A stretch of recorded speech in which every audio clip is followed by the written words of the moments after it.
भी संबोधित करें।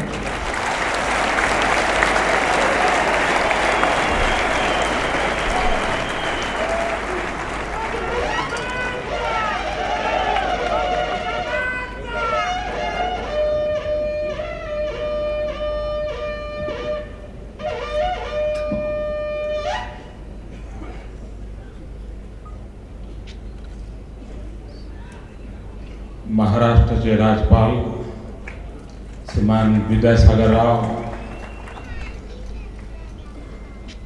युवा मुख्यमंत्री श्री देवेंद्र जी, मंत्रिपरिषद के मेरे साथी श्री नितिन गडकरी, श्री सुरेश प्रभु, प्रभारी मंत्री चंद्रकांत पाटिल और आज के समारोह के केंद्र बिंदु डॉक्टर प्रताप सिंह जाधव एवं डॉक्टर योगेश यादव और विशाल संख्या में पधारे हुए सभी पुढारी,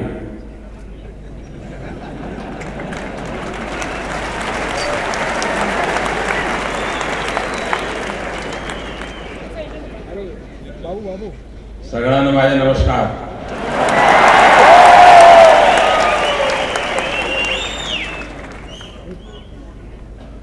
इथे आमदार आहे, खासदार आहे आणि माझ्यासारखा कामदार सुद्धा आला आहे।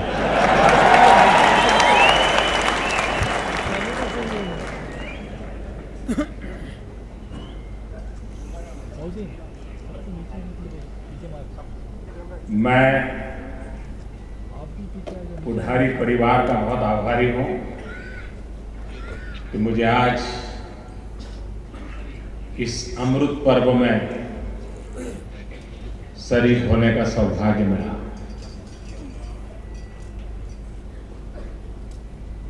ये महालक्ष्मी की धरती है और यहां पर ज्ञान का सागर उमड़ पड़ा है।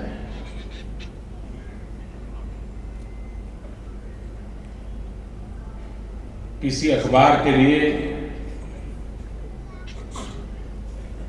75 साल की यात्रा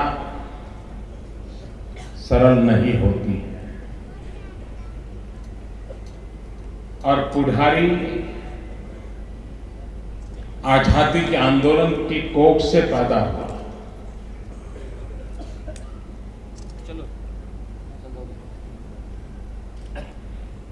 विदेशी ताकतों के खिलाफ बिगुल बजाने के लिए पैदा हुआ और 75 साल के बाद भी वो आज भी अपने उस काम को जारी रखे हुए हैं। मैं सोच रहा था प्रताप सिंह यादव अपने भाषण में पुढारी कैसे जन्म लिया, कैसी कैसी तकलीफें आई, कितनी मुसीबतों में इस अखबार को आगे चलाया गया, या ये अखबार आज कितना बड़ा हो गया है, कहां कहां उसकी पहुंच है, ऐसा सब भाषण करेंगे ऐसा मैं सोच रहा था। लेकिन उन्होंने ऐसा भाषण नहीं किया। जिस कारण से पुढारी का जन्म हुआ था उसी आदर्श और स्पिरिट के प्रेरित होकर के प्रताप सिंह ने भी आज अपना भाषण कहा। उन्होंने पुढारी के लिए नहीं मांगा, कोल्हापुर के लिए मांगा।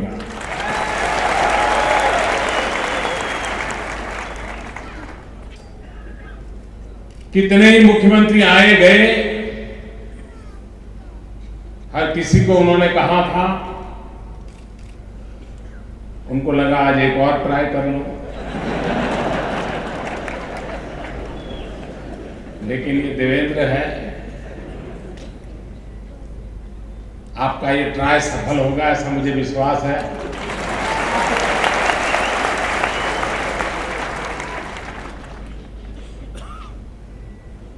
और मां महालक्ष्मी के आशीर्वाद बरस पड़े देश पर। ऐसे आशीर्वाद बरसे कि हिंदुस्तान के हर कोने की हर अपेक्षा पूरी करने में हमें सामर्थ्य मिले, शक्ति मिले। और मुझे विश्वास है इस धरती से वो आशीर्वाद मिलेंगे, ताकि हर आशा, अपेक्षा, आकांक्षाओं की पूर्ति के लिए, क्योंकि लक्ष्मी के बिना कुछ होना नहीं है। और लक्ष्मी कोल्हापुर के बिना कहीं से आशीर्वाद दे नहीं सकती।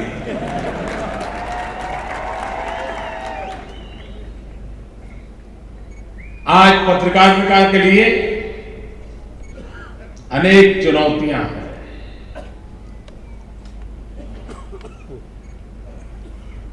लेकिन पत्रकारिता की एक विशेषता है, अखबार इस आलम की एक विशेषता है कि वे चुनौतियों को पार कर सकते हैं। भारत में मीडिया का उदय आजादी के आंदोलन के साथ साथ चलता रहा, और उस समय अंग्रेज शासकों की तरफ से अनेक संकट आए, मुसीबतें आई। उसके बावजूद भी वो अपने धर्म को निभाते रहे। देश की आजादी के आंदोलन में अपनी सक्रिय भूमिका देश के हर कोने में, हर छोटे मोटे अखबार में, और विशेष करके प्रादेशिक भाषाओं ने के अखबारों ने बहुत बड़ी ताकत के दर्शन उस समय करवाए थे। उसमें पुढारी भी एक था।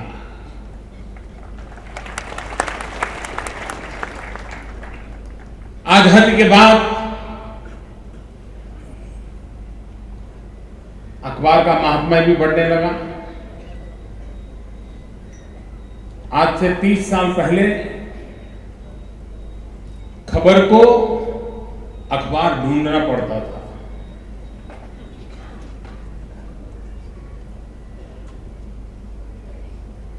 सॉरी, 30 साल पहले अखबार को खबर ढूंढनी पड़ती थी। आज खबर अखबार को ढूंढती रहती है। हर कोई की इच्छा रहती है भाई एक बार मीडिया में आ जाए। अच्छा किया तो भी मीडिया में चाहिए, अच्छा करने वालों को दबाना है तो भी मीडिया चाहिए, बुरा करवाना है तो भी मीडिया चाहिए। मीडिया के बिना उसका कोई चारा नहीं है। आज खबर अखबार को ढूंढती रहती है, वरना पहले खबर पाना कठिन होता था, लोग उससे दूर रहते थे। आज युग बदल चुका है। लेकिन सबसे बड़ा संकट जो है वो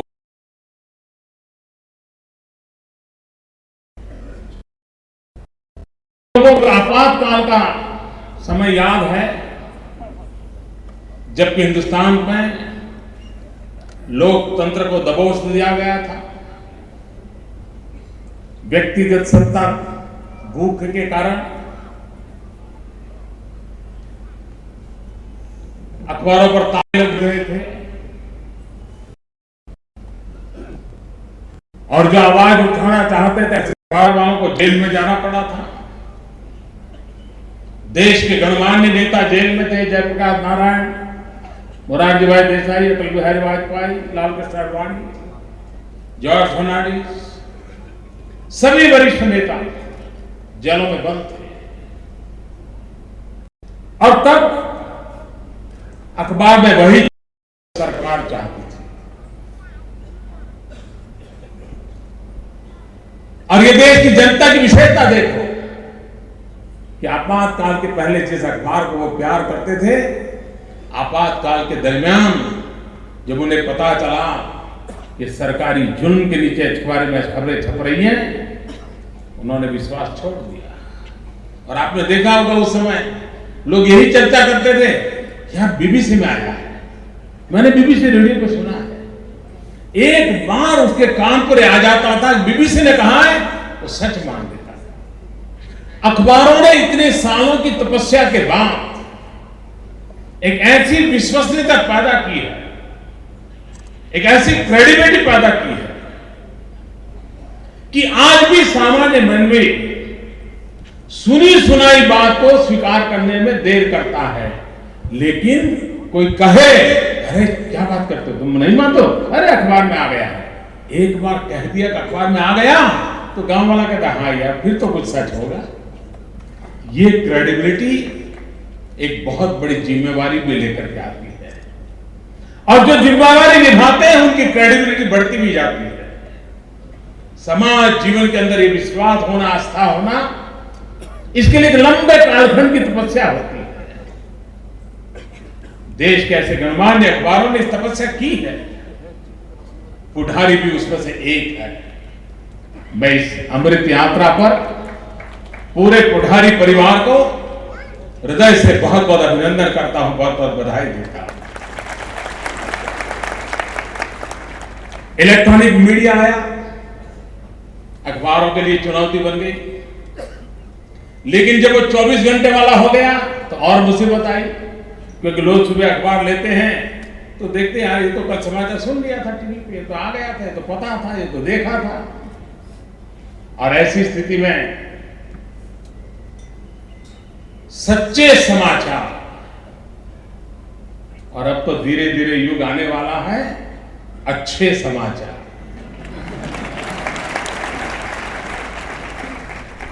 ये सच्चे और अच्छे समाचार की भूख और ज्यादा तीव्र हो चुकी है। जो इस भूख को समझेगा उसकी क्रेडिबिलिटी और बढ़ने वाली है, ये भी निश्चित है, क्योंकि देश की सामान्य नागरिक लोकतंत्र में सरकार की बातों पर भरोसा करने के तैयार नहीं है।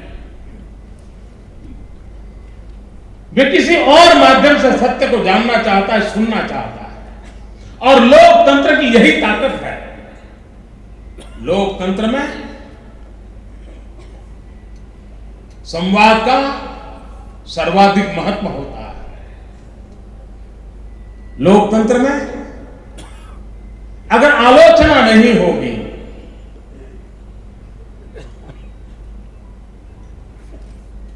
तो रुकावट आ जाएगी, ठहराव आ जाएगा। बहते पानी में कभी गंदगी नहीं होती, लेकिन जब एक बार पानी ठहर जाता है तो गंदगी होना भी शुरू हो जाता है। और इसलिए लोकतंत्र का प्योरिफिकेशन, लोकतंत्र के व्यवस्थाओं का प्योरिफिकेशन, इसका उत्तम अगर कोई इलाज है तो आलोचना, क्रिटिसिज्म है। हर निर्णय का क्रिटिसिज्म होना चाहिए, हर विचार का क्रिटिसिज्म होना चाहिए, तराजू पे तराशना चाहिए, संवाद हो, विवाद हो, और फिर सोने की तरह तप करके निकलेगा वो विचार, शाश्वत बन जाता है, वो पीढ़ियों तक काम आता है। लेकिन अगर सब लोग ठीक है यार हमारा क्या लेना देना, करने तो जो करते करते, हमारा तो अखबार चलता है, हमें क्या है, तो फिर लोकतंत्र का बहुत भारी नुकसान हो जाता है। और इसलिए मैं इस बात का पक्षकार हूं कि लोकतंत्र में आलोचना का, क्रिटिसिज्म का महिमा मंडन होना चाहिए, उसका महात्मा होना चाहिए। आलोचना से दुखी नहीं होना चाहिए, आलोचना से सत्य को अच्छी तरह परखने का अवसर मिलता है, आलोचना से गलत राह पर भटकने से बचने की संभावना पैदा होती है, आलोचना से नई गलतियां करने से रोका जा सकता है। और इसलिए मीडिया के माध्यम से यह सेवा सर्वोत्तम हो सकती है। लेकिन मुझे दुख के साथ कहना है, आज आलोचना नहीं होती है, और आलोचना न होने के कारण सबसे ज्यादा बर्बाद कोई हो रहा है तो सत्ता में बैठे हुए लोग बर्बाद हो रहे हैं। 2015 में हम आज संकल्प करें कि हम आलोचना करने के अधिकार को और अधिक पैना करेंगे और अधिक शार्पन करेंगे। लेकिन आलोचना नहीं होती तो होता क्या है? ये लोकतंत्र का सबसे बड़ा दुर्भाग्य है। आलोचना नहीं होती लेकिन आरोप होते हैं। आरोप से कुछ नहीं निकलता है। तू मैं होती है, 3 दिन गाड़ी चलती है, फिर चौथे दिन नई चीज आ जाती है। आरोप करने के लिए मेहनत नहीं लगती है, आलोचना करने के लिए मेहनत करनी पड़ती है। एक विषय का गहराई से अध्ययन करना पड़ता है, पक्ष विपक्ष को देखना पड़ता है, उसकी बारीकियों को निकालना पड़ता है, और तब जाकर के आलोचना संभव होती है। लेकिन आज जिंदगी में इतनी दौड़ है, स्पर्धा इतनी तेज है, इलेक्ट्रॉनिक मीडिया से स्पर्धा, प्रिंट मीडिया से स्पर्धा, सोशल मीडिया से स्पर्धा। हर व्यक्ति के हाथ में आजकल अखबार है, कंप्यूटर जैसा मोबाइल फोन अपने आप में एक अखबार है। ऐसी स्थिति में तेज गति से दौड़ना पड़ रहा है। लेकिन राष्ट्र की भलाई के लिए, भारत जैसे उभरते देश के लिए आलोचना बहुत आवश्यक है। नीतियों की स्वस्थता पूर्वक आलोचना होगी तभी तो उसका शुद्धिकरण होगा, और आलोचना ही तो शुद्धिकरण के द्वार खोल देती है। और इसलिए मैं इस बात के पक्षकार हूं कि हम जितनी ज्यादा सटीक आलोचना करेंगे उतनी व्यवस्थाओं में शुद्धि आएगी, और जितने ज्यादा आरोप लगाएंगे उतनी हम हमारी ताकत खो देंगे। समय की मांग है आरोपों से मुक्ति पाकर के आलोचना के राह को प्रबल बनाएं, ताकि भारत के उज्जवल भविष्य के लिए हम भी बड़ा उत्तम योगदान दे सके। और मुझे विश्वास है 75 साल की अमृत यात्रा से जुड़े लोग, जिन्होंने अपनी उत्तम भूमिका हमेशा निभाई है, वे आगे भी इस भूमिका निभाने के पुढ़ारी बनेंगे, और पुढ़ारी बनकर के उत्तम व्यवस्थाओं को विकसित करेंगे जो औरों को भी प्रेरणा देगी और कुछ लोगों को मजबूर भी करेगी। और इसलिए मैं उनको शुभकामनाएं देता। आज यहां पुढ़ारी के नए भवन का उद्घाटन करने का भी सौभाग्य मिला। स्वातंत्र सेनानी श्रीमान गणपत राव जी के स्टैच्यू का भी अनावरण करने का अवसर मिला। पुढ़ारी के आज तक के जो उत्तम एडिटोरियल्स हैं उसको 2 ग्रंथों में संकलित करने का जो प्रयास हुआ है,